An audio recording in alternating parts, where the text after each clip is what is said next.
So they still had it. I didn't take the camera in there. This is actually a couple days ago. I didn't take the camera in there because I didn't want to, you know, have a camera in their face. I don't know. I kind of feel weird about that. So I just bought it and brought it home. It's a hard job. I'm not dogging the job by any means necessary. I'm just saying I work full-time EMS. I work like 50 or 60 hours a week. So and don't ever really get time to play these days anymore or do really much of anything. So I guess it's mildly depressing. So that's why my videos takes time and space in between. I'm trying to figure something out about that because I really want to focus on music and making my videos. It's a fun hobby. I really enjoy doing it. But this is it. This is the Fender SuperSonic 22W. W, I'm assuming referring to watts. It's a 22 watt, but don't be mistaken, it is a tube amp. So when you hear a 20 watt tube amp, I mean, it'll keep up with like a drummer. You know what I mean? Like I could probably play a live set with this. Now, this is not the first tube amp I've ever owned. I've owned several. My favorite ever being Mesa, a Mesa Boogie. I've owned a lot of Fenders too. I've owned one tube amp Fender in particular. I'm gonna be honest, I am not a Fender amp kind of guy. I'm just not. They're great amps, they are. But I guess they're really particular for me to want to play something specific on it. They've got great cleans. Their clean tones are out of this world. And it just seems like every Fender amp I ever owned just kind of missed the mark, I guess. I love the clean tones.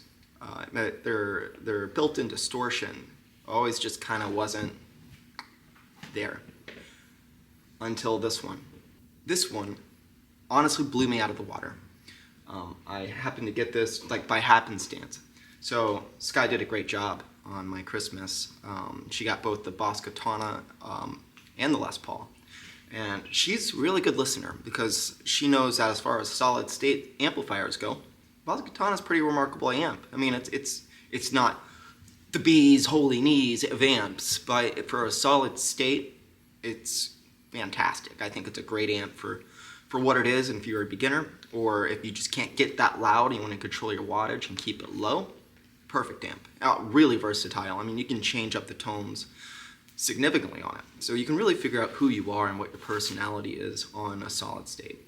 So if you're in the market for a solid state amplifier and you're thinking about getting a Boss Katana, you have my endorsement. You should probably do it. And that worked. She scratched my itch for the most part. Definitely. I mean, it blew me away.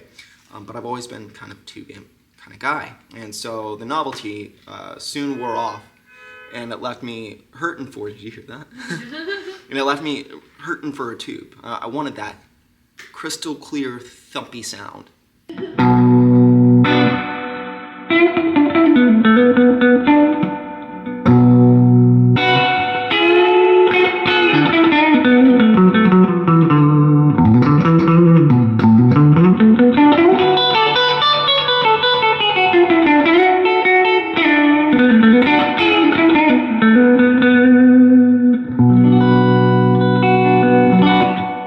Personally, I think this one is better than their Hot Rod. I got their Hot Rod amp because it was expensive. And I was like, ooh, expensive probably means good, right? And it was good. It was good for, again, a clean channel tone. I mean, you could play the blues on it real well. Fender Hot Rods were great. This one, I mean, I bought it, right? Well, me and Sky, we worked that out. So I actually wound up getting rid of the Boss Katana and then putting that down. So this amp, MSRP, am I using that right? This amp off the line is about $1,700. We did not have to spend that much on this amp in particular. We got it for just under $1,000. So we did pretty well on that. And I didn't really expect to buy it. I was in the market. I was shopping around for tube amps. And really, I'll tell you what the amp I really want, which I'm going to get one of these days. The Mesa Boogie Mark V. Buku awesome amp. Buku expensive. The one I want in particular, it's a surf green one. So it's like surf green, and it's got this like wicker front of the cabinet. It's really cool. The one that they're asking was about $2,300. So right now, at this time, I'm not ready to fork that kind of money over for it. But I knew that at the very least, what would hold me over is a tube amp. So I was in the market. I shopped for a while, and I actually went to Shannock's Pawn, which is a local pawn shop here in where I live. And I mean, I'm surprised it's even being called a pawn shop. It's a fantastic little store that they own. They have all the things that you could ever want, all the good stuff every time. They carry like Colts, Gibson Les Pauls. They carry Mesas. Now I went in there looking for a Mesa Boogie, and I had just happened to luck out over the holidays. I guess they sold their last one. I didn't ask. I didn't know which one in particular. But I mean, a Mesa's a Mesa, and so I walked in there kind of expecting to see one sitting in there. They did not have one, but they said, "Oh, so you like Mesas, huh?" And I was like, "Yeah." And they're like, "Well, I've got an amp for you." And I was like, "Okay." And they pointed this one out, and I saw Fender, and I was like, well. And they're like, hold on, just play it." And I was like, "Okay." I played it, and I was like, shit, I like it, which is rare, because I didn't really think I was going to own another Fender amp, and well, we bought it, and I'm really happy we did.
Yeah, full recommendation. Fender, you did a good job on that one.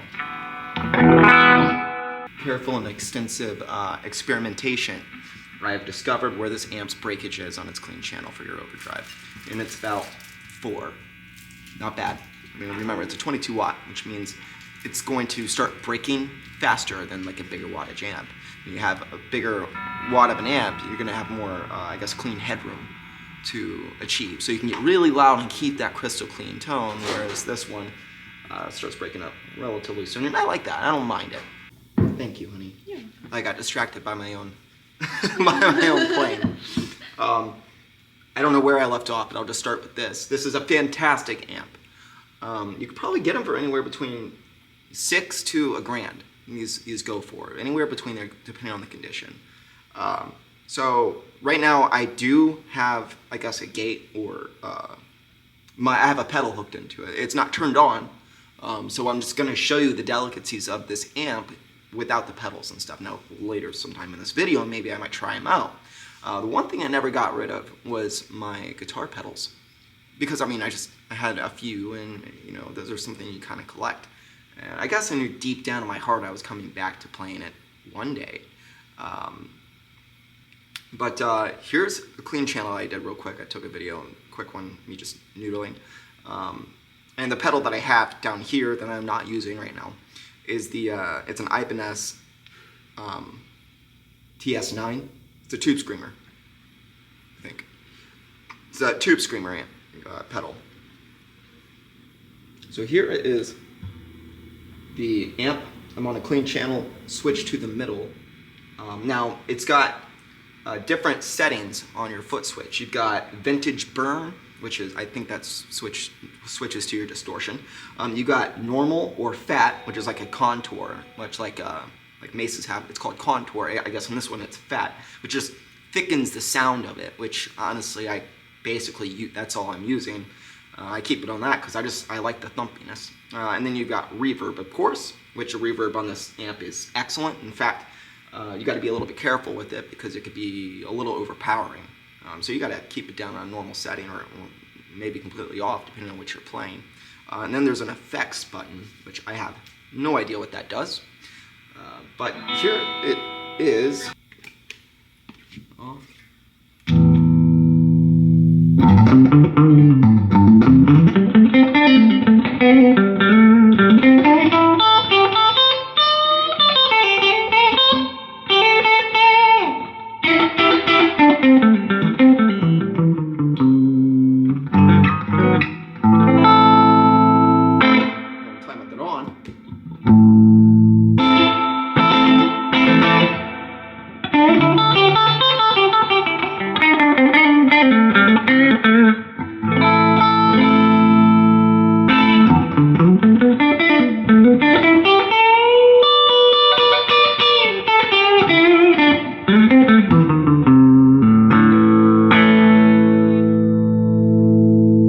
Now let's talk about the amp's distortion.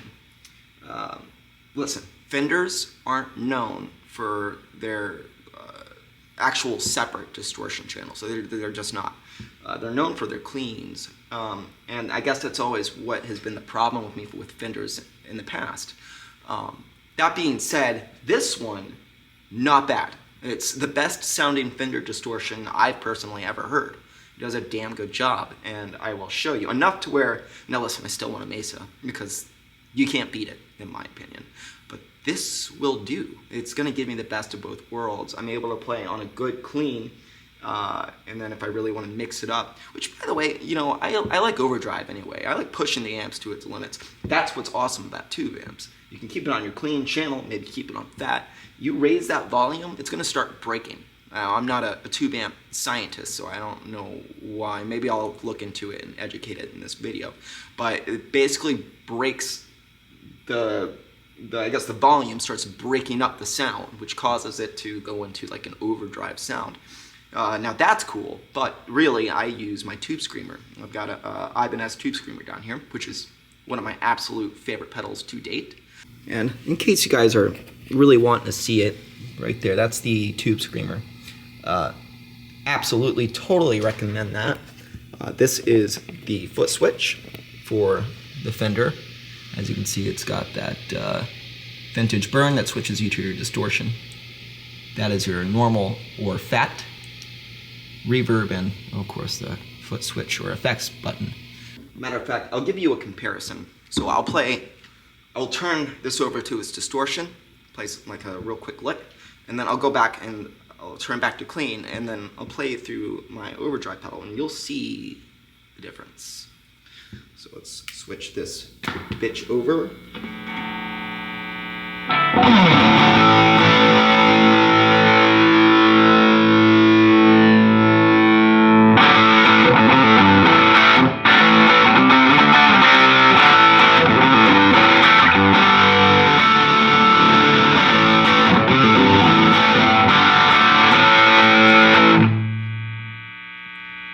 Not bad.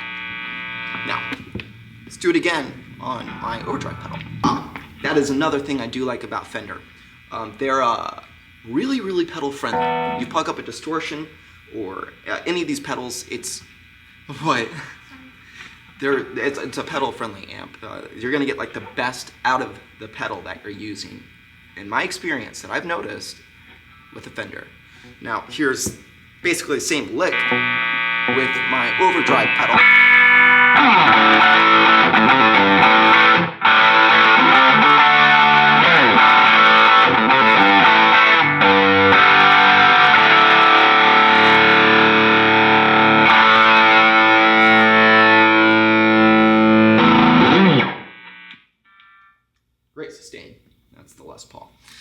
Now, here is the amp itself.